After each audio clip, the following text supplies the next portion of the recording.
Hop in, welcome to Rehash, where we recap the big stories of the week. So a busy week for all of us. Crystal, what's the latest in the settlements with the Catholic Church? I think last week we spoke too soon. We basically said settlement talks were in the works, that we could see all of the clergy sex abuse cases settled by September 1st. We probably spoke too soon because Archbishop Anthony Apron had a hearing in district court earlier this week, and basically his attorney said that we're not going to engage in settlement talks until we get this decision from the canonical trial in Rome that's underway right now. Apron is facing that, so he's not only being sued here at home, but also facing possible discipline from the Vatican. So they won't participate in out-of-court settlement until that is done. We're hearing we could get a decision as early as the summer, so we can only wait and see. Everyone's dying to know what the Vatican is going to say about Apron and whether or not he's innocent.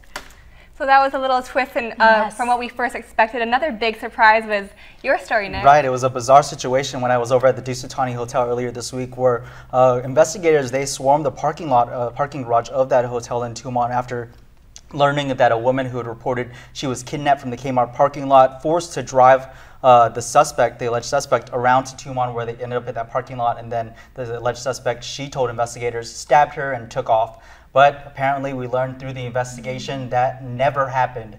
Pretty much a bogus report there made by the victim, claiming that we learned in court documents today when she appeared before court that she was trying to take her own life and then changed her mind. So when she appeared in court, she pretty much, she's been released on a personal recognizance bond. Her name is Reva Cruz, but there's just a lot of moving pieces in that investigation where those authorities were able to confirm that that incident never occurred. All right, another story making headlines all week. That was you with Take Care and GRMC. So we've been wanting a response, and we got one. Today we saw the newspaper. There was a full-page ad taken out by Take Care. Earlier this week, we had reported that GRMC is seeking $7 million in payments. Now, mind you, Take Care is not a network provider for GRMC. And so with that announcement from GRMC, the newspaper ad came out today, and they are refuting. Take Care is refuting and saying, hey, you know what? We don't owe you anything. We're not obligated to pay you anything. And so they're kind of going from there, and it's kind of going to be a battle. They've been negotiating and trying to negotiate, and all of those have failed. So yeah, all parties working to take care of business, it sounds. Yeah, absolutely.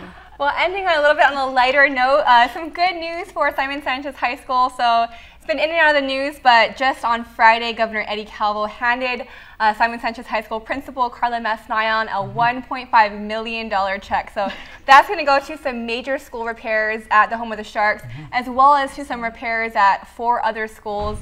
So hopefully that means that students and teachers can avoid double session this fall. So those repairs should get underway soon. And of course, a lot more happening in the community. If you have any tips for us, just email us at reporters@kuam.com.